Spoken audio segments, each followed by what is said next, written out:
ពិតជាមិនធម្មតាមែនចម្រៀងមហោរីមួយបទដែលជាការបកស្រាយដោយប្អូនស្រីចាំងចន្ទរាវតីដែលបានបង្ហោះត្រឹមតែរយៈពេលខ្លីប៉ុណ្ណោះប៉ុន្តែត្រូវបានប្រិយមិត្តទស្សនិកជនចូលទៅទស្សនារហូតដល់ 500k view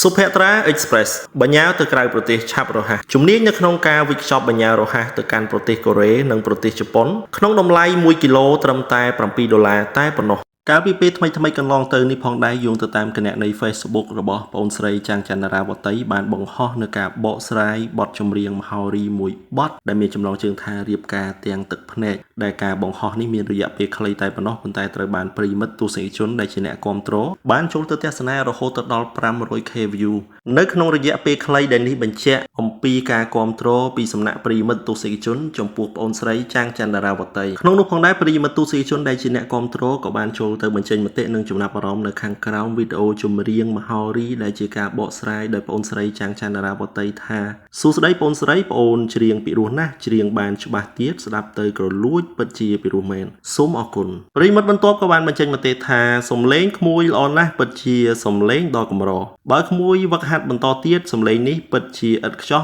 ដោយលោកយាយរស់សេរីសុធា 80% ហើយពិតជាពេញចិត្តណាស់ពីអ្នកគាំទ្រប្រិយមិត្តបន្ទាប់ក៏បានបញ្ចេញមតិថាក្មួយសំឡេងពីរោះតែអ៊ំសុំឲ្យក្មួយរៀនធ្វើកាយវិការផងអ៊ំស្រឡាញ់សំឡេងក្មួយប្រិយមិត្តចុងក្រោយក៏បានបញ្ចេញមតិថាពីរោះណាស់ប្អូនស្រីខិតខំបន្តទៀតនឹងបានល្បីដោយលោកយាយហើយក៏ជាទំពាំងស្នងឫស្សីចំនួនក្មេងសម័យថ្មីទំនើបនាពេលបច្ចុប្បន្នយើងបាទទាំងអស់នេះគឺជាការបញ្ចេញមតិនិងចំណាប់អារម្មណ៍ពីសំណាក់ប្រិយមិត្តទស្សនិកជនក្រោយពីបានស្ដាប់នៅការបកស្រាយនៅបទចម្រៀងមហោរីដែលមានចំណងជើងថារៀបការទាំងទឹកភ្នែកដែលជាការបកស្រាយដោយប្អូនស្រីចាំងចន្ទរាវតីសូមជម្រាបជូនប្រិយមិត្តទស្សនិកជនផងដែរថាប្អូនស្រីចាំងចន្ទរាវតីគឺជាយុវតីមួយរូបដែលមានដើមកំណើតមកពីខេត្តពោធិ៍សាត់ប្អូនស្រីត្រូវបានប្រិយមិត្តទស្សនិកជននៅក្នុងបណ្ដាញសង្គមមានការចាប់អារម្មណ៍តាមរយៈការបកស្រាយបទចម្រៀងមរតកដើមហើយក៏ត្រូវបានប្រិយមិត្តទស្សនិកជនជាច្រើនចូលទៅទស្សនានិងពោលសរសើរអំពីការបកស្រាយបទចម្រៀងមរតកដើមបានយ៉ាងពិរោះជាពិសេសគឺបទចម្រៀងរបស់រាជិនីសម្លេងមាសរស់សេរីសុធា